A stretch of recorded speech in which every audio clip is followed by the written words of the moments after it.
I love this film. It's a very uplifting film, and the movie was very successful. And we were saying before, it's been shown 35 years.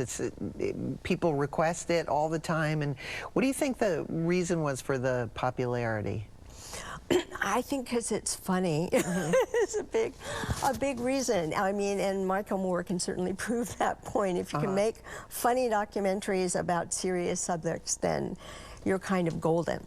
So that film managed to do that. I think that's one reason. The other reason, I think that the film was made really on the cusp of the wave of the women's movement. The 70s was really probably the most important decade of the women's movement. And I myself came out of that. We rebuilt the women's movement in the late 60s. I was very active in Boston. In fact, I was a full-time organizer for 7 years before I ended up making films. And when I stumbled upon this, I felt like I could bring to it everything I'd learned during that time. Because one of the things we did then, we just didn't demonstrate, we read. We read tons, and we were always in study groups, we were always learning. And another thing that happened during that time, which is why I got so interested in doing historical films, we learned that there was a history nobody taught us.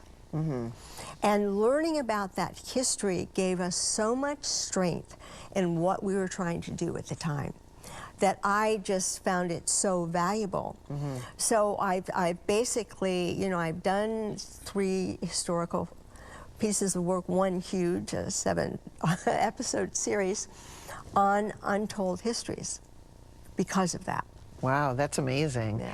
The 5 women you chose, told the story for so many people, and that's why I thought the film was, was very moving. You also said there's the Rosie Riveter convention, people dressing. Well, Rosie has not lost her place in history. No. And one thing that's very nice about this is that Rosie is now paired as basically the symbol of women's strength. Yes. And they had they were trying to make the Guinness Book of World Records in Richmond, California, of having the most women dressed as Rosie show up.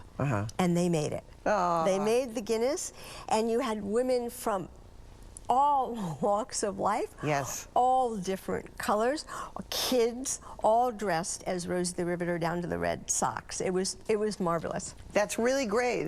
You give me a good idea for a Halloween costume, because it's such an iconic image, and it reminded me of one of the filmmakers we're going to talk about, Lena Wertmuller. Her thing is never, you just as a woman, don't be afraid of your strength. Right. And I think that's a... Yeah, and when I talked with people there about it and asked them who was Rosie the Riveter, they said that Rosie was... Gave these women a voice, and it's a very important film.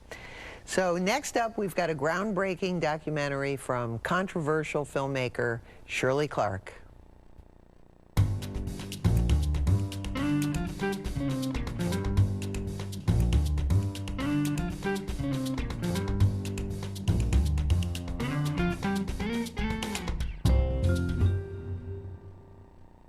Turner Classic Movies.